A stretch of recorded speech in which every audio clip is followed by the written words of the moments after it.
Let's go into this first clip. UN Secretary General Antonio Guterres warns of unbreathable air and unbearable temperatures to come.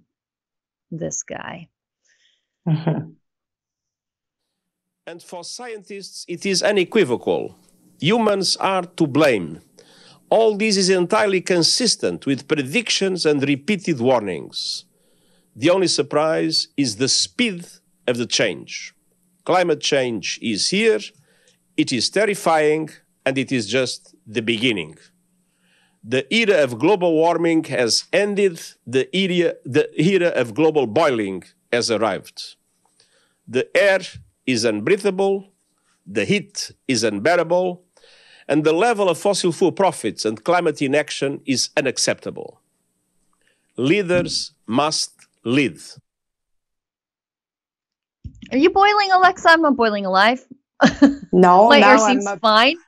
I'm actually like floating into like, yeah, there is so much rain right now. And by the way, just for let you know, tonight it will be about 11 degrees. So if I'm boiling, I will probably like being freezing tonight.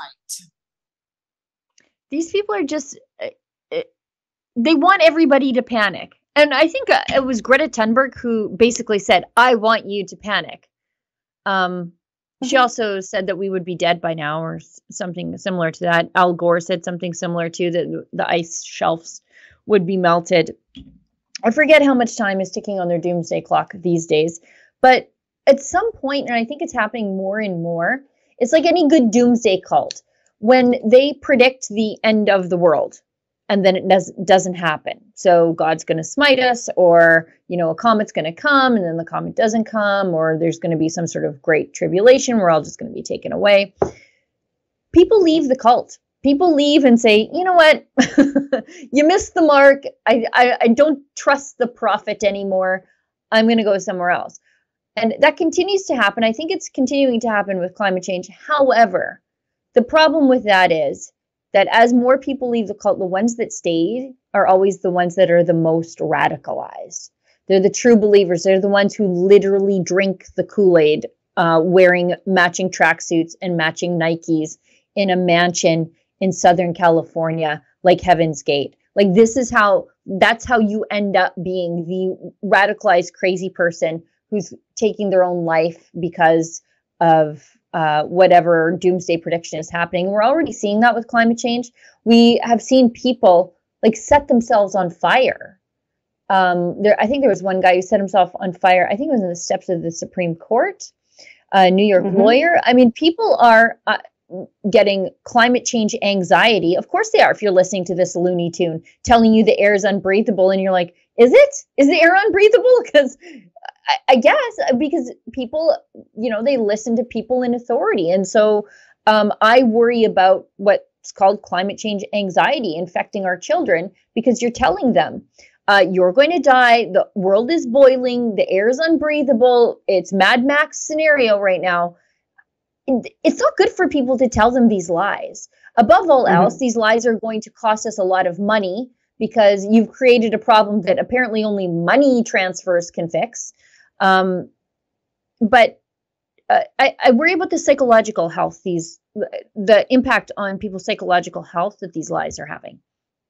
But first of all, you know, keeping people in fear, that make them not capable to self-reflect correctly and just see things as it is. So for them, it's a beautiful tool. We saw it during the pandemic. Fear make people do crazy things. Let's go into this clip from Justin Trudeau. He's ranting about how climate change is a fact. And I'll talk about a little experiment I saw one time so that I know Justin Trudeau has never done. You can try for yourself one day. Anyways, let's listen. There are a lot of people in this province, particularly in the rural areas, that rely on the oil and gas industry for their livelihood, and they feel like their industry is under attack. How would you expect their votes when a lot of your policies could hurt their livelihood? Well, first of all, climate change is a fact that nobody, except for conservative politicians, is debating anymore. the impact of the forest fires in Nova Scotia, the Hurricane Fiona that just caused devastation in Port aux Basques, record floods, record rainfalls. The impacts of climate change are here, and the world is taking notice. And that's why Europe is not just choosing to get off of Russian oil and gas, they're trying to accelerate the transition to alternative, lower carbon solutions. And Canada can and will be a part of that. We've been there to be a partner for the oil and gas industry as we work to decarbonize, to reduce the carbon emissions associated with the oil and gas that the world's going to need for the coming years as we figure out how to rely more on renewables. Now, there are folks out there who still say, oh, no, you know what? These are just inventions by a government in Ottawa that are trying to come after your jobs. Well, those people aren't being honest with you. The choice Canadians are increasingly facing in politics is between responsible, ambitious, forward-thinking government that is preparing for the opportunities of the future and a party that is stoking anger and fear, throwing up its hands, saying everything is broken. I'll reflect the anxiety everyone's feeling into anger. Won't provide any solutions, but we'll all get mad as hell together. That's not how you build a country. That's not how Newfoundland became the extraordinary province that it is.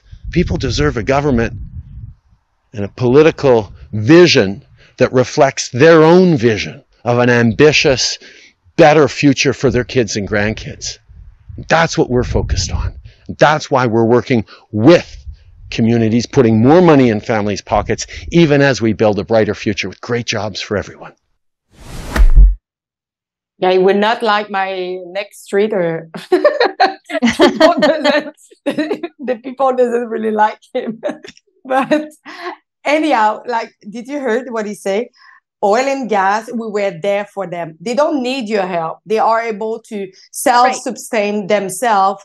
They have the money, they produce the money, and they are sustainable by themselves. They don't need your help. And also, he bashed again the Conservative Party because it's the best tactic he was able to find to put himself a little bit upper, to just always bash the Conservative Party as like the one that spread anger and polarization. I'm sorry. Oh, it's not what you did during the pandemic? Polarize and bash on people and spread anger on the society? Oh, so you actually do what the mirror do. You actually describe who you are instead of like saying, okay, we did something wrong. Now we try to be on track. But I would not say the word in live stream, but I would keep for myself. But Justin Trudeau is crazy. Because he just repeats the same talking points, like nobody disputes climate change except conservatives. Okay. Michelle Sterling from Friends of Science showed us all how difficult it is to actually measure the temperature in your backyard, let alone the temperature across the surface of the earth, to get an average of that temperature to then say that it is increasing. I don't think you could understand what the average temperature is. You can only figure out the temperature in the exact location where the thermometer is, and that's subject to all manner of things like closeness to pavement, sunshine, shade, all those things, proximity to bodies of water. All that stuff affects the temperature measurement at that thermometer at the exact same time. What she did was she took like 7 thermometers, just spread them out across her backyard, everywhere. And then came back and measured them, and there was like wild temperature differences just in her backyard over the course of an hour on a day. Now, expand that concept to the surface of the earth. First of all, how do you know what the surface of the earth, what the temperature is supposed to be? How do you get to that? And then how do you even measure whether it's increasing or not? It's almost an impossible concept. But Justin Trudeau wants to tax me on that impossibility. But he also says that nobody disputes it. That is absolutely not true. Anytime you hear this, like 97% of scientists agree, take that person's opinion, put it in the garbage can of bad ideas, because they're repeating a talking point that they don't even understand. So the Fraser Institute dug into this, excuse me, and says the most highly cited paper supposedly found that 97% of published scientific studies support man-made global warming. But in addition to poor study methodology, that tabulation is often misrepresented. Most of the papers that they examined, 66%, actually took no position on global warming, but they used the term global warming in them. Of the 34% remaining, 33% supported at least a weak human contribution to global warming. So divide 33% by 34 and you get 97%.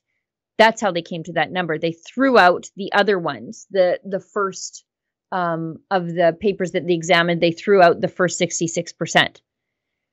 But this remains unremarkable because 33% includes many papers that critique key elements of the IPCC, that's the UN's global warming position. Two recent studies shed more light on what atmospheric scientists actually think. Bear in mind that on a topic as complex as climate change, a study is hardly a reliable guide to scientific truth. In 2012, the American Meteorological Society studied its 7,000 members. So these are actually people who study the weather and climate and not baristas and politicians. And they received well over 1,800 responses. Of those, so these are the actual atmospheric scientists, only 52% said they think global warming over the 20th century has happened at all and is mostly man-made. The remaining 48% either think it happened, but natural causes explain at least half of it, or it didn't happen, or they don't know. Furthermore, 53% agree that there is conflict among the Meteorological Society members on the question. So that is not a sign of a 97% consensus. More than half reject the IPCC conclusion. More than half acknowledge that their profession is indeed split on the issue. So those are the scientists who actually study this stuff, and they are completely divided on this whatsoever. And so the only people who have agreed upon a consensus seems to be politicians and activists.